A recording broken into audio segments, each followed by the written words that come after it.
ನನಗೆ ಧರ್ಮಗಳಲ್ಲಿ ಜ್ಞಾನಗಳಲ್ಲಿ ಭಗವಂತನಲ್ಲಿ ನಂಬಿಕೆ ಇಟ್ಕೊಂಡಿರೋನು. ನಾನು ಯಾವಾಗಲೂ ಹೇಳ್ತಾ ಇರ್ತೀನಿ ಇನ್ನೊಂದು ಮಾತನ್ನ, ಧರ್ಮ ಯಾವುದಾದರೂ ತತ್ವ ಒಂದೇ, ನಾಮ ನೂರಾದರೂ ದೈವ ಒಂದೇ, ಪೂಜೆ ಯಾವುದಾದರೂ ಭಕ್ತಿ ಒಂದೇ, ಕರ್ಮ ಹಲಾದರೂ ನಿಷ್ಠೆ ಒಂದೇ, ದೇವನೊಬ್ಬ ನಾಮ ಹಲವು ಅಂತೇಳಿ. ಇವತ್ತು ನಮ್ಮೆಲ್ಲರೂ ಕೂಡ ಮನಸ್ಸಿಗೆ ಶಾಂತಿ ಸಿಗಬೇಕು ಅಂತೇಳಿ ಇವತ್ತು ನಮ್ಮ ಮಠಕ್ಕೆ ಬಂದು ಶ್ರೀಗಳನ್ನು ನೆನೆಸ್ಕೊಳ್ಳಿಕ್ಕೆ ನಾವೆಲ್ಲ ಇಲ್ಲಿಗೆ ಬಂದು ಸೇರಿದ್ದೇವೆ. ಶ್ರೀಗಳು ಹಾಕೊಟ್ಟಂತ ದಾರಿ, ಅವರ ಆಚಾರ ವಿಚಾರಗಳ, ಅವರು ಈ ಜಗತ್ತಿನಲ್ಲಿ ಇದ್ದಾಗ ನುಡಿದಂತ ನುಡಿಮುತ್ತುಗಳು, ಇವೆಲ್ಲ ಕೂಡ ನಮ್ಮ ಬದುಕಿಗೆ ಒಂದು ದೊಡ್ಡ ಶಕ್ತಿಯನ್ನ ತುಂಬಿ ಕೊಡುಗೆಯನ್ನು ಕೊಟ್ಟು ಹೋಗಿದ್ದಾರೆ. ನನಗೆ ನೆನಪಿದೆ, ಕೃಷ್ಣ ಅವರ ಸಂಪುಟದಲ್ಲಿ ನಾನು ಸಚಿವನಾಗಿದ್ದೆ.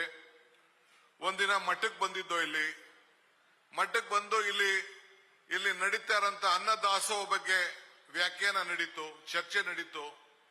ಇಲ್ಲಿಂದ ವಾಪಸ್ ಹೋಗ್ಬೇಕಾದ್ರೆ ಕೃಷ್ಣರವರು ತೀರ್ಮಾನ ಮಾಡಿದ್ರು, ನಾನು ಕೂಡ ನನ್ನ ಸರ್ಕಾರದಿಂದ ಇವತ್ತು ಏನು ಸಿದ್ಧಗಂಗಾ ಮಠ ಅನ್ನದಾಸೋಹ ಮಾಡ್ತಾ ಇದೆ, ಅದು ಒಂದು ಸರ್ಕಾರದ ಕಾರ್ಯಕ್ರಮವಾಗಿ ಪರಿವರ್ತನೆ ಆಗಬೇಕು ಅಂತೇಳಿ ಅನ್ನದಾಸೋಹ ಕಾರ್ಯಕ್ರಮವನ್ನು ಇಡೀ ರಾಜ್ಯಕ್ಕೆ ಮಕ್ಕಳಿಗೆ ಬಿಸಿ ಊಟ ಕೊಡುವಂತ ಒಂದು ಕಾರ್ಯಕ್ರಮವನ್ನ ಈ ಒಂದು ಮಠನೇ ಪ್ರೇರಣೆ ಅಂತ ಹೇಳಲಿಕ್ಕೆ ನನಗೆ ಬಹಳ ಸಂತೋಷ ಆಗ್ತಿದೆ. ಇದು ಇವತ್ತು ನಾವೆಲ್ಲ ಇಲ್ಲಿಗೆ ಸೇರಿದ್ದೇವೆ. ಇವತ್ತು ನಮ್ಮೆಲ್ಲರ ನೆನಪು.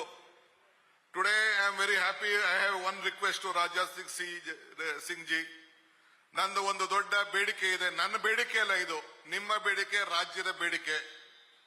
We all had requested the Honorable, the Prime Minister and the Government of India to give Bharat Ratna to Shri Shivakumar Swamiji.